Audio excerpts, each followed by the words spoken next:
Jihad develops or proceeds in stages. This is often vehemently denied by Western Islamic apologists, so I'll use multiple independent sources to establish this fact. Muhammad's earliest existing biography, Surat Rasulullah, page 212, gives a nice summary of the stages of jihad.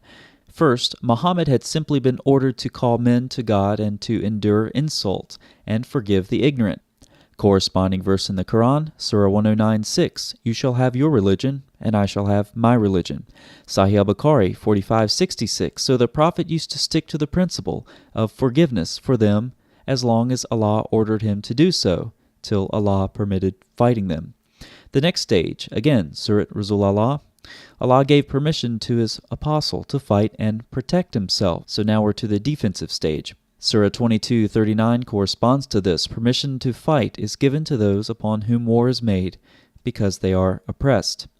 Next stage, Surat Rasulullah, again, fight them, so that there be no more seduction until God alone is worshipped. Corresponding ayat in the Quran, Surah 9:5. Then when the sacred months have passed, slay the idolaters wherever you find them. Again, Surah 9:29 and 32. Fight against such of those who have been given the scripture, as believe not in Allah nor the last day. Fain would they extinguish Allah's light with their mouths. So notice the order to fight here is against people who do not believe in Islam and who try to extinguish it with their mouths. Sunan Abu Dawud 26:27. There was a practice in early Islam. Muhammad would send a letter. He would invite them to Islam. If they accepted the invitation, then he wouldn't fight them. That's what this hadith is referring to.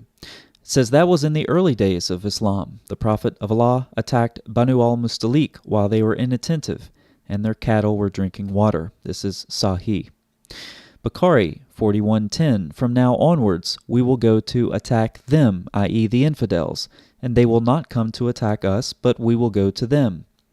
As the prestigious 14th century scholar Ibn Qayyim notes, for 13 years after the beginning of his messengership, he called people to God through preaching, without fighting or jizya.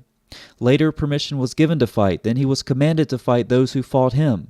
Later, he was commanded to fight the polytheists until God's religion was fully established. Qayyim here refers to the emigration from Mecca to Medina. This is where the final stage of jihad, that is, waging war to spread Islam, was fully realized.